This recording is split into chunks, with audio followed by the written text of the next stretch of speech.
Capítulo 29. Samantha. Marshall se arrimó a Samantha bajo el sol de Los Ángeles. Te dije que eligieras algo naranja, susurró, no que te disfrazaras de mandarina radiactiva. Sam puso los ojos en blanco. Me gusta mucho este vestido, por si te interesa saberlo. Pues pareces una gominola. Una sonrisa aleteó en la comisura de los labios de Marshall. La más bonita de la bolsa, eso sí. Se encontraban frente al pabellón ducal, el edificio de columnas blancas que hacía las veces de centro administrativo del Ducado de Orange, mientras el abuelo de Marshall pronunciaba su discurso de bienvenida. Si Sam no lo había entendido mal, Beatriz y él iban a representar el momento en que Orange se anexionó oficialmente a la Unión. ¿Qué lleva puesto tu abuelo?, murmuró indicando con la cabeza el oscuro manto de piel que cubría los hombros del duque. Daba la impresión de abrigar demasiado para el calor que hacía. Esa es la capa de oso que utilizaban los duques de Orange cuando todavía eran reyes. Por lo visto, mis antepasados pensaban que una piel de oso pardo molaba más que cualquier corona, añadió con sarcasmo.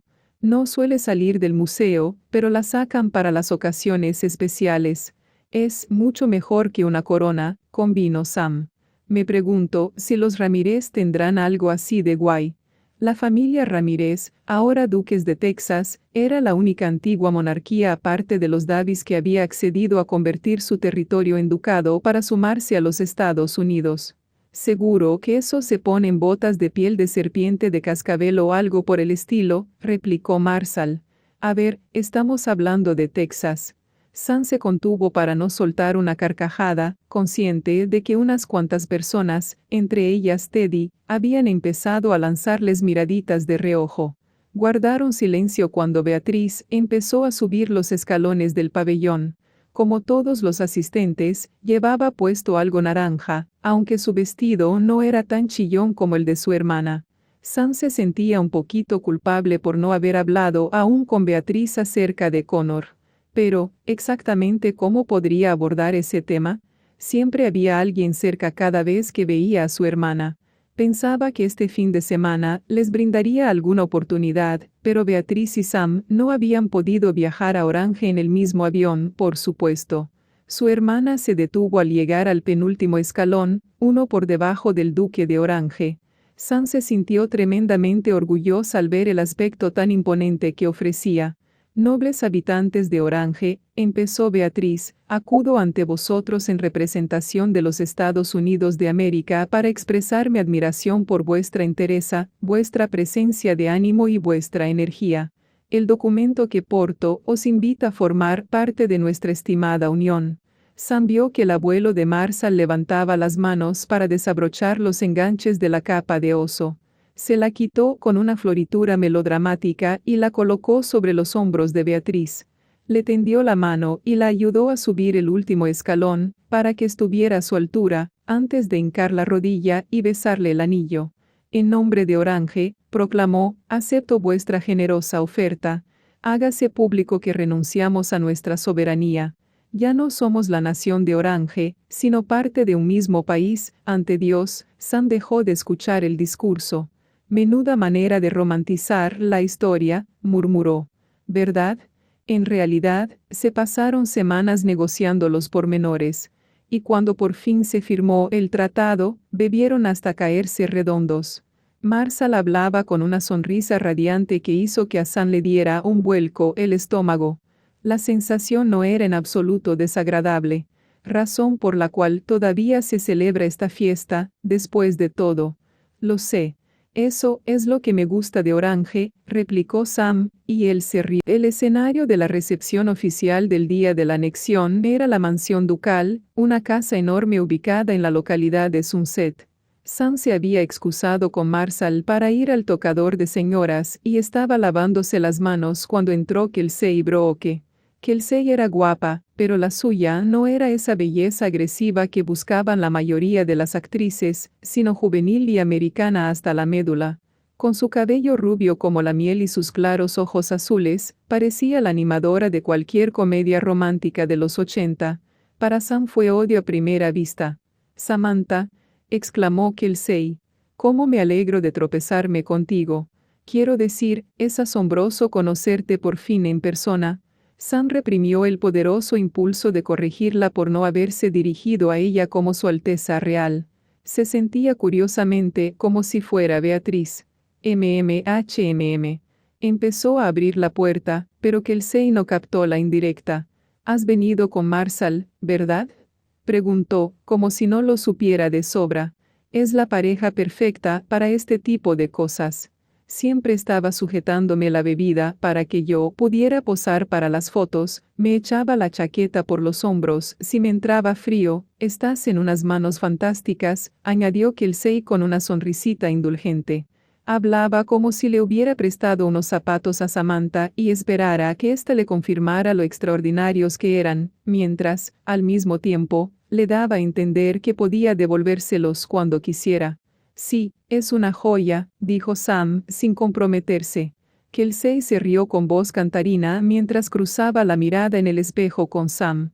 «Entonces, ¿qué? ¿Vais en serio? ¿Y eso a ti qué te importa?», se oyó decir Sam. Salió corriendo del baño, arrepintiéndose de que esa chica la hubiera sacado de sus casillas, pero su ansiedad se redujo al ver que Marshall estaba esperándola. «Te estaba buscando, gominola. Ven». La tomó de la mano y empezó a conducirla escaleras arriba. «Quiero enseñarte una cosa». Cuando llegaron al balcón de la tercera planta, Sam se quedó sin aliento. La ciudad se abría a sus pies, extendiéndose hasta la oscura mancha azul del océano. Las calles seguían estando abarrotadas de personas vestidas de naranja que se reían y se llamaban a gritos mientras entraban y salían sin cesar de los bares. Las luces de la ciudad brillaban como las velas de una tarta de cumpleaños. A Sam le dieron ganas de pedir un deseo. «La fiesta no tiene pinta de ir a terminar a una hora prudente», observó. «No, ¿qué va? La gente se vuelve loca el día de la anexión». Marshall acercó 2 sillas a Adirondack y se reclinó en una de ellas. «Todo el mundo se pone al menos una prenda de color naranja. Como te pillen sin ella, habrá multa». «¿Qué clase de multa?», preguntó Sam mientras se sentaba a su lado. «Bueno, te dan a elegir. Puedes barrer las escaleras de la oficina de correos de tu localidad o invitar a una ronda de chupitos en el bar que tú elijas», le explicó Marshall. «La tradición dicta que los tragos sean de gelatina naranja, lo cual me parece absolutamente horroroso. No sé por qué, pero algo me dice que los chupitos de gelatina no son precisamente tradicionales». Hasta ellos se elevó un coro de carcajadas procedente de las calles, seguido de una canción entonada a voz en cuello. «¿No podríamos ir ahí abajo?», suspiró Sam. «Con chupitos de gelatina o sin ellos, esa fiesta parece mucho más divertida que la del salón de baile». «Ya». Marshall exhaló un suspiro a su vez. «¿Por qué te crees que me he escapado para venir aquí arriba? En cuanto me vean mis padres, aprovecharán la ocasión para recordarme lo decepcionados que están conmigo». Sam parpadeó, sorprendida. «Nadie está decepcionado contigo», empezó a decir, pero Marshall la atajó. «Hazme caso, lo están. Mis padres desearían que Rory hubiera nacido primero», dijo, dejando vagar la mirada sobre la ciudad. Las calles estaban comenzando a adquirir un tono bruñido en la oscuridad. «Y yo también, a veces. Si Rory aceptara heredar el ducado en mi lugar para acabar con mi sufrimiento, pero no lo quiere». «Conozco esa sensación», dijo Sam en voz baja. «La decepción de mi familia soy yo. Llevaba tanto tiempo representando el papel de bala perdida que a veces se le olvidaba que había empezado siendo únicamente eso. Un papel. Algo que la distinguía de su hermana. ¿Y a dónde la había llevado? Millones de niñas querían ser como Beatriz cuando se hicieran mayores. La primera reina de América. Pero nadie había dicho nunca que se quisiera parecer a Samantha. Cuando era pequeña, mi padre siempre estaba regalándome libros de historia», dijo, rompiendo el silencio. «Sobre la Convención Constitucional, sobre el primer Tratado de París, sobre la carrera espacial. Cada vez que me terminaba uno, me preguntaba qué había aprendido. Aunque la mayoría de las veces lo único que hubiera aprendido fuese que mis ancestros no eran perfectos». Suspiró. «Por aquel entonces, mi sueño era ser abogada». Creía que eso significaba que sería como esas personas sobre las que siempre estaba leyendo, capaz de aprobar leyes que arreglaran las cosas. Pensaba que mi contribución impulsaría la historia. Serías una abogada estupenda. Se te da bien argumentar, eso seguro, replicó Marshall. No lo decía totalmente en broma. Solo que no puedo serlo, exclamó Sam. Un día mi padre me explicó que eso no ocurriría jamás. Eres la hermana de la futura reina, dijo. No puedes formar parte también del sistema judicial, sería anticonstitucional. Resopló, provocando que unos cuantos mechones sueltos de su cabello ondearan. Creo que fue en ese momento cuando por fin entendí que ya era todo lo que podía llegar a ser algún día. La hermana de la futura reina. Se frotó los brazos, aterida de súbito. Marshall hizo ademán de quitarse la chaqueta para echársela por los hombros, pero Sam negó vigorosamente con la cabeza. Eso era lo que hacía con Kelsey cuando a ésta le entraba frío. No le apetecía pensar en Kelsey, ni en el brillo codicioso que le iluminó la mirada al preguntar si Marshall y ella iban en serio.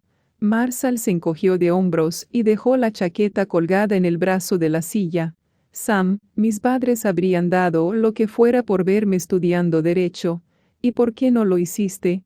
Nunca se me han dado bien los estudios, exceptuando educación física, dijo Marshall, y Sam detectó el dolor soterrado bajo la frivolidad aparente de sus palabras. Me costaba leer. Las letras siempre estaban bailando de sitio o convirtiéndose en garabatos ininteligibles. Intenté hablar con mis padres de ello, pero se limitaron a ordenarme que me aplicara más e hincara los codos. Estaba cursando tercero cuando por fin se dignaron hacerme unas pruebas. Así descubrimos que tenía dislexia. Sam recordó lo que le había dicho aquella noche, mientras bailaban. Sé lo que se siente cuando a alguien le da por tomarla contigo.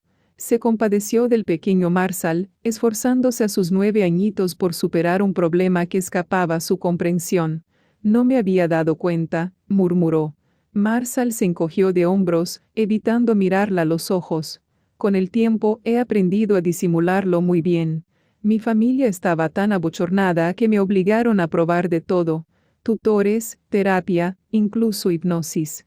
El duque de Orange no puede sufrir un trastorno del aprendizaje. Por el modo en que lo dijo, Sam supo que estaba citando las palabras de alguien. Sus padres, tal vez, o su abuelo. Lo que más la sorprendía de todo era que Marshall, siempre dispuesto a provocarla, poniéndole un nuevo mote ridículo, siempre dispuesto a discutir con ella por el puro placer que le producía llevarle la contraria, hubiera interiorizado esa opinión que tenía su familia de él. Alguien debía de haber abierto una ventana en el piso de abajo. La fiesta latía más ruidosa y vibrante a sus pies, pero ninguno de los dos hizo ademán de marcharse. Marshall exhaló un hondo suspiro. Mis padres siempre quisieron que siguiera la tradición de los duques de Orange. Estudiar en la Escuela de Derecho de Stanford, licenciarme con matrícula de honor, convertirme en abogado de interpretación constitucional, o algo igual de importante, y, al final, seguir con el negocio familiar en la política. Para sorpresa de Sam, no parecía resentido, tan solo, dolido y cansado. A diferencia de ti, Sam, yo nunca he querido ser abogado. Pero, a pesar de todo, durante años me esforcé por estar a la altura de las expectativas de mis padres, continuó, apesadumbrado. Hasta que, al final, lo más fácil fue dejar de intentarlo. Sam entendió entonces por qué Marshall había abrazado la imagen de juerguista impenitente que pintaban de él los tabloides. Se comportaba así para protegerse. Porque era menos doloroso que su familia lo rechazara por algo que él había decidido hacer, en vez de por algo sobre lo que no tenía control. Sin pensar, cubrió una de sus manos con la de ella. Enseguida se dio cuenta de lo que había hecho. Lo había tocado allí, en privado, cuando solo estaban ellos dos y no necesitaban fingir delante de nadie. Marshall no retiró la mano. Escucha. Me da igual lo que diga tu familia. Vas a ser un duque estupendo. Se te da bien resolver los problemas de los demás. Tienes mucha inventiva. Eres compasivo, comprensivo y encantador, cuando quieres, añadió Sam, consiguiendo arrancarle a Marshall una sonrisa regañadientes. Gracias, Sam, dijo con voz ronca el muchacho. Sam era consciente de que sus manos permanecían aún en contacto. Qué fácil sería atraerlo hacia ella y besarlo allí mismo, bajo la inabarcable bóveda celeste, besarlo de verdad, no para darle celos a nadie ni para montar una escena, sino porque lo deseaba a él. Sin embargo, Samantha, que se había dado su primer beso con el príncipe de Brasil a los 13 años, que se había acercado al campeón del mundo de natación en las últimas Olimpiadas para invitarse a su fiesta de celebración, que siempre había tomado lo que quería de la forma más osada y directa posible, no hizo nada. Y un instante después su oportunidad se esfumó, porque Marshall ya estaba poniéndose de pie con su característica sonrisita traviesa. Vamos, Magdalenita. No querrás perderte la fiesta. Sam puso los ojos en blanco, sin ofenderse, y bajó las escaleras tras él. Detestaba admitirlo, pero lo cierto era que ya se había acostumbrado a los ridículos apelativos cariñosos de Marshall. Los echaría de menos cuando toda esta farsa tocara su fin. Varias horas más tarde, el salón de baile de la mansión ducal era una caótica vorágine naranja. Sam vio actores y productores, filántropos y multimillonarios, y a casi toda la aristocracia de Orange, incluido el vizconde Ventura, con su smoking naranja neón, y la anciana condesa de Burlingame, que deambulaba por la fiesta estrechando un perrito del tamaño de una taza de té contra el pecho. Las sombras de la estancia ondulaban llameantes en tonos de calabaza, níspero y rojo anaranjado. Se había separado de Marshall hacía casi una hora, pero había terminado encontrando a su hermana, Rory, la cual era tan lista como le había asegurado el muchacho. Pero estaba estudiando informática y no le interesaba en absoluto seguir los pasos de su familia y meterse en política. Lo de Orange viene de nuestra bandera, Sam, estaba explicándole Rory, en respuesta a la pregunta que le había hecho sobre el nombre del ducado. La bandera original, cuando luchamos por independizarnos de España, se suponía que tenía que ser roja y blanca, pero el tinte siempre se volvía naranja después de pasar unos cuantos días al sol. Así que le terminamos cogiendo cariño al color. Por lo que veo, le habéis cogido algo más que cariño. Sam se rió mientras paseaba la mirada por la habitación, y vio dos cosas que la dejaron de piedra. Primero a Teddy, que estaba en un rincón, susurrándole algo al oído a Beatriz. Esta le respondió algo, y los dos se rieron. Y después a Marshall, que estaba bailando con Kelsey. La actriz le rodeaba el cuello con los brazos mientras presionaba su cuerpo de palillo contra el de él. Sam contuvo el aliento, esperando que Marshall se apartara, pero no lo hizo.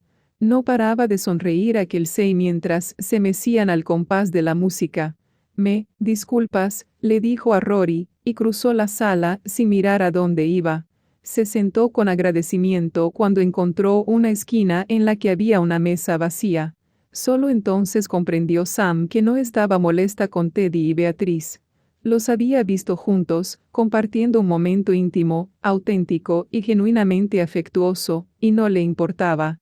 Notó que la vencía el cansancio al tiempo que algo se tensaba hasta romperse en lo más hondo de su ser. Su lugar no estaba en absoluto al lado de Teddy. Su lugar estaba con Marshall. Sam se obligó a recordar el baile de la reina del año anterior, cuando Teddy se había reunido con ella en la barra, sonriente y desenfadado, con la luz reflejándose en sus rubios cabellos. Se habían escondido dentro de un armario para besarse, y al día siguiente Sam se enteró de que iba a salir con Beatriz. En respuesta, había volcado sobre él toda la fuerza de su posesividad adolescente, confundiéndola con amor. Si Teddy y ella hubieran tenido ocasión de salir con normalidad, se habría dado cuenta de que no encajaban. Sam se habría aburrido de Teddy antes de la segunda cita, como le ocurría con todos los jóvenes de la aristocracia con los que había salido, hasta que apareció Marshall. Marshall, que era irreverente, exuberante y tan terco como ella, que la provocaba, que la estimulaba como persona, que la comprendía. Marshall, que había visto la caótica realidad de su vida y no había salido corriendo. Sam se quedó sentada un momento, aturdida, esforzándose por asimilar esta nueva verdad, por aceptar el hecho de que había querido a Marshall desde el principio. Ya era demasiado tarde, pensó, que el 6 se lo había arrebatado al final, aunque, por otra parte, no se podía perder lo que nunca se había tenido. Capítulo 30. Daphne. Daphne lucía su sonrisa más deslumbrante cuando cruzó las puertas de Tartine, el nuevo restaurante de moda en Washington. Se había alisado el pelo y había elegido un elegante vestido negro con mangas de casquillo. Los pendientes de turmalina que le había prestado Damien realzaban el verde feroz de sus ojos. Cuando Jefferson le preguntó si quería salir a cenar, supo que tenía que poner toda la carne en el asador. Si no la invitaba a la boda de Beatriz esa noche, dudaba que lo hiciera en otro momento. Señorita Dayton, la saludó la camarera. Permítame que la acompañe a su mesa. Mientras Daphne la seguía al fondo del restaurante, varios comensales intercambiaron discretos codazos y, ya con menos discreción, sacaron los móviles para fotografiarla. Aunque Daphne mantuvo la mirada fija al frente, aminoró el paso y dejó que sus labios se curvaran en una delicada sonrisa. Cuando llegaron a la mesa, la examinó con ojos expertos, intentando decidir qué silla disfrutaba de la iluminación más favorecedora. Se sentó, se alisó el vestido sobre las piernas y cruzó los tobillos hasta adoptar la postura perfecta, como si estuviera en un expositor. No había vuelto a tener noticias de Imari desde aquel último mensaje de texto que tanto la había inquietado. Fiel a su palabra, Beatriz había destinado a los Mariko en Japón, en calidad de nuevos embajadores. Daphne había visto el anuncio de prensa en cuanto se hizo oficial. Pese a todo, Imari persistía en su silencio. ¿Realmente pensaría mudarse a medio mundo de distancia sin decirle ni una sola palabra? Eso le producía un extraño vacío. Estar tan cerca de reconquistar a Jefferson, por fin, y no tener a nadie con quien poder hablar de ello. Y Mary era la única persona en la que alguna vez había confiado, de veras, aparte de Ethan. Y Daphne no tenía la menor intención de tratar este tema con él, no cuando la relación entre el muchacho y el príncipe había sido la principal perjudicada por sus maquinaciones. De todas formas, tampoco es que Ethan pareciera muy dispuesto a conversar con ella en esos momentos. De improviso, se hizo el silencio en el restaurante, lo que solo podía significar una cosa: había llegado Jefferson. Daphne se puso de pie, como el resto de los presentes, mientras el príncipe se dirigía a su mesa. Cuando llegó, lo saludó con una refinada inclinación de cintura. Jefferson agitó la mano en el aire para indicarle que eso no era necesario y se sentó. Un suspiro colectivo resonó por toda la estancia. Daphne, dijo con una sonrisa, te agradezco que hayas venido. Su guardia de honor se apostó a escasos metros de distancia, con la espalda apoyada en la pared y los brazos cruzados sobre el pecho. Aunque iba vestido de paisano, era poco probable que alguien lo confundiera con un empleado. Celebro que lo sugirieras, murmuró Daphne, como si no se hubiera pasado meses aguardando esta invitación. Jefferson y ella se habían visto a menudo en el transcurso de las últimas semanas, pero siempre rodeados de gente o en el palacio, las tardes que Daphne se reunía con Samantha para enseñarle a comportarse con la prensa. Lo cierto era que, hasta esta noche, el príncipe y ella no habían tenido ocasión de estar a solas. Daphne esperaba haber acertado el motivo por el que la había invitado a cenar allí, pero también sabía que el príncipe necesitaba tiempo para expresarse de la forma más adecuada. De modo que, cuando hubieron pedido, lo miró con una sonrisa expectante. ¿A que no sabes lo que pasó después de la gala de Feed Humanity? Empezó. Anthony Larsen se montó en una de esas motocicletas de alquiler para volver a casa, con smoking. Pilló un bache en la esquina de la calle Durham y acabó despatarrado en la acera. Mientras Daphne continuaba desgranando la historia, Jefferson se inclinó hacia adelante, interrumpiéndola con preguntas ocasionales o riéndose de buena gana. Detestaba los silencios, algo típico en los benjamines de cualquier familia, por lo que Daphne se había cerciorado de hacer acopio de anécdotas con las que llenarlos. Continuaron hablando así, intercambiando cotilleos y rememorando aventuras pasadas, hasta terminar casi con los entrantes. Jefferson agachó la cabeza mientras picoteaba las patatas gratinadas con el tenedor. Te habrás dado cuenta de que Ethan está un poco ausente últimamente, dijo, titubeante. Daphne sabía lo que quería contarle y por qué le costaba tanto. Elegir a una ex para quejarse de lo que hacía otra era poco convencional, pero hacía mucho que le había dado permiso a Jefferson para contarle lo que quisiera. Eso la ayudaba a mantener su presa sobre él, un precio elevado, a veces, pero merecía la pena pagarlo a cambio de su confianza. No había muchas personas con las que Jefferson pudiera explayarse. Me imagino que estará ocupado con los estudios, replicó ella. ¿Por qué? ¿Ha pasado algo? Se produjo un silencio prolongado, y después, «Estás saliendo con Nina». «¿Con Nina, tu ex?», se escandalizó Daphne, fingiendo una incredulidad admirable. «¿Desde cuándo?» «No lo sé. Desde la fiesta que organizamos Sam y yo, por lo menos». Daphne arrimó la silla un poco más. Sus rasgos perfectos se surcaron de arruguitas de preocupación. «¿Te lo ha dicho él?» «Ese es el tema, no pensaba contarme nada. Tuve que enterarme por una periodista». Y luego, cuando le pedí explicaciones a Nina, reconoció que era cierto. «¿Una periodista? ¿Y cómo pudo encontrarte?» Daphne se mordió la lengua. Se suponía que ella no debía saber que era Natasha la que había establecido inicialmente el contacto. Jefferson, sin percatarse del desliz, se limitó a encogerse de hombros.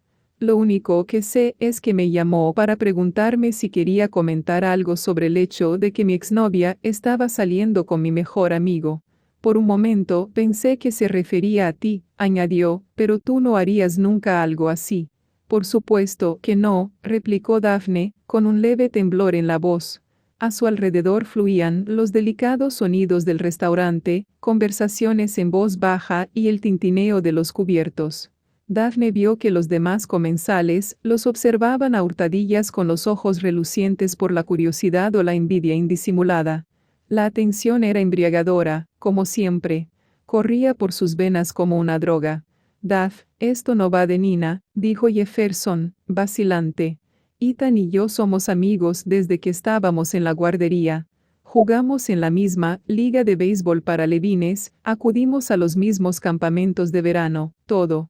En cuanto nos sacamos el carné, nos escapamos juntos a Nueva Orleans. Cómo se enfadaron mis padres conmigo, turnándonos al volante, a pesar de que mi guardaespaldas iba también el coche, únicamente porque nos dio por ahí.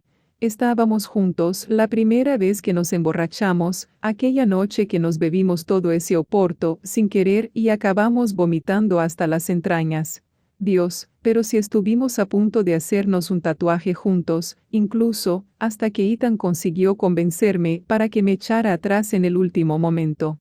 Daphne sintió una punzada de pesar al comprender toda la magnitud del daño que había causado, aunque se obligó a no pensar en ello. «Lo arreglaré más adelante», se prometió a sí misma, «en cuanto tenga ocasión». «Seguramente Ethan pensó que estaba haciendo lo correcto al ocultártelo», sugirió, pero Jefferson sacudió la cabeza con sorprendente vehemencia. «Me merecía enterarme por él, y no que me lo soplara una desconocida». El príncipe le sostuvo la mirada. Sus ojos rebosaban de confusión y dolor. «En fin, lo que intentaba decirte es que todo esto me ha dado mucho que pensar». Ahí estaba, pensó Daphne, justo a tiempo. Jefferson se sentía solo ahora que se había quedado sin Ethan, como si solo la tuviera a ella. Antes la había querido, pero ahora la necesitaba. Y la necesidad siempre era más poderosa que el deseo. «Te debo una disculpa», continuó él con torpeza. Disculparse no era algo que hiciera muy a menudo. «Siempre has estado ahí para mí. Ya estabas a mi lado antes incluso de que empezáramos a salir, Dios, pero si hasta te llevaste a Nina de compras porque te diste cuenta de que a ella la abrumaba la idea». «No tuvo importancia», murmuró Daphne. «Aquello fue cuando anuló el pedido del vestido que había encargado Nina para que no tuviera nada que ponerse en la fiesta de compromiso de Beatriz. Y sé que últimamente has estado ayudando a Sam, enseñándole a tratar con los medios. Eres tan buena, Daphne, significa muchísimo para mí que siempre haya podido contar con tu apoyo. Que nunca te hayas aprovechado de mí». Bajó la mirada al mantel. «Gracias». Me disculpo por no haber sabido apreciar. Con un gesto aparentemente distraído, Daphne dejó reposar la mano encima de la mesa, entre ellos. Pero Jefferson no hizo ademán de tocarla. Jefferson, sabes que haría cualquier cosa por ti, replicó ella. El príncipe esbozó una sonrisa cordial, el tipo de sonrisa que se le podría ofrecer a un viejo amigo. Necesito que alguien me acompañe a la boda de Beatriz. Para bailar juntos cuando suene el vals de apertura, posar para los fotógrafos, ya sabes cómo va eso. La voz de Jefferson destilaba una calidez decididamente platónica cuando añadió, ¿te importaría ir conmigo? Ese era el momento por el que Daphne había conspirado tanto, por el que llevaba tanto tiempo esperando, pero el romanticismo brillaba por su ausencia. Jefferson no estaba mirándola como si quisiera salir o acostarse con ella, sino más bien, como si confiara en ella. Llevada por un súbito ataque de pánico, Daphne se preguntó si, al aislar al príncipe de sus amistades, lo único que había conseguido era relegarse ella misma al papel de simple amiga. Podía arreglarlo, pensó desesperadamente. Conocía mejor que nadie la mente de Jefferson. Seguro que conseguía hacerle cambiar de opinión. Por supuesto, lo haría encantada. Retiró discretamente la mano. Siempre y cuando vayamos como amigos. ¿Amigos?